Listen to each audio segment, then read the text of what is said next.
गेले 3-4 दिवस संपूर्ण ठाणे शहरामधनं कचरा उचलला जात नाहीये आणि शहरातील अनेक भागांमध्ये कचऱ्याचे ढीग हे दिसायला लागलेले आहेत। ठाणेकरांच्या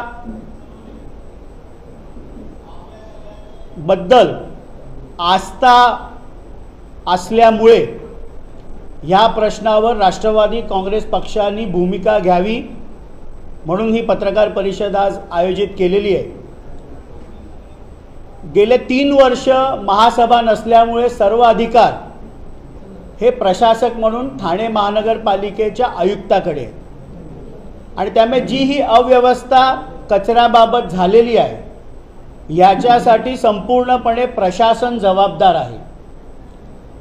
महापालिकेमधील मुजोर अधिकारी, पात्रता नसलेले अनेक वर्ष त्या पदावर असलेले अधिकारी, कोणाच्या शैक्षणिक पात्रतेबद्दल प्रश्नचिन्ह, कोणावर भ्रष्टाचाराचे आरोप, म्हणजे व्हॉट्सॲप ग्रुपमध्ये तर सहाय्यक आयुक्ताचा रेट किती नियुक्ती करण्यासाठी हे देखील व्हॉट्सॲपवर जी चर्चा होते हे ठाण्यासाठी दुर्भाग्याची गोष्ट आहे।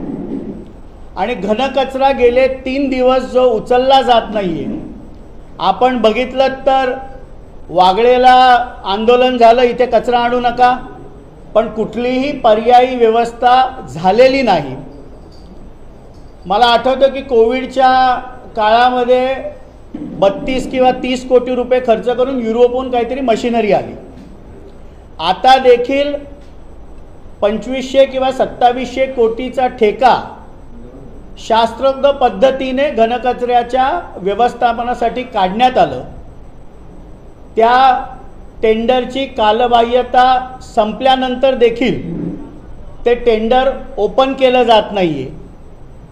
मुंबईमध्ये कुठल्या एका ठेकेदाराचं 1400 कोटीचा ठेका माननीय राज्याचे मुख्यमंत्री देवेंद्रजी फडणवीस साहेबांनी रद्द केल्यानंतर त्याला ठाण्यात ॲडजस्ट करण्यासाठी म्हणून तर ते टेंडर ओपन केलं जात नाहीये का, हा मोठा माझा प्रश्न ठाणे महानगरपालिकेचे आयुक्त सौरभ राव यांना आहे।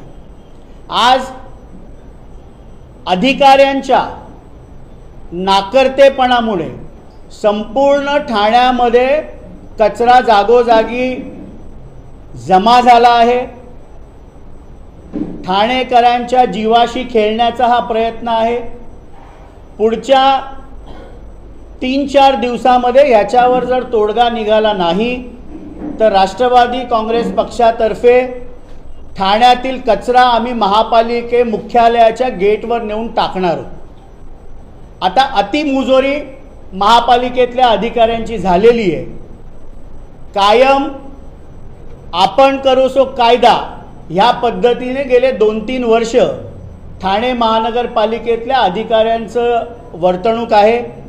आज कचऱ्याचा प्रश्न खूप भयान स्वरूपामध्ये ठाणेकरांना गेले 3-4 दिवस भेडसावतोय। राष्ट्रवादीच्या या कार्यालयापासून अगदी हाकेच्या अंतरावर सगळ्या घंटागाड्या उभ्या आहेत ज्याच्यामध्ये कचरा तसाच आहे भरलेला। आणि आत्ताच काही वेळापूर्वी आजूबाजूच्या नागरिकांनी तिथे मोर्चा काढला होता की इथनं हा कचरा हलवा।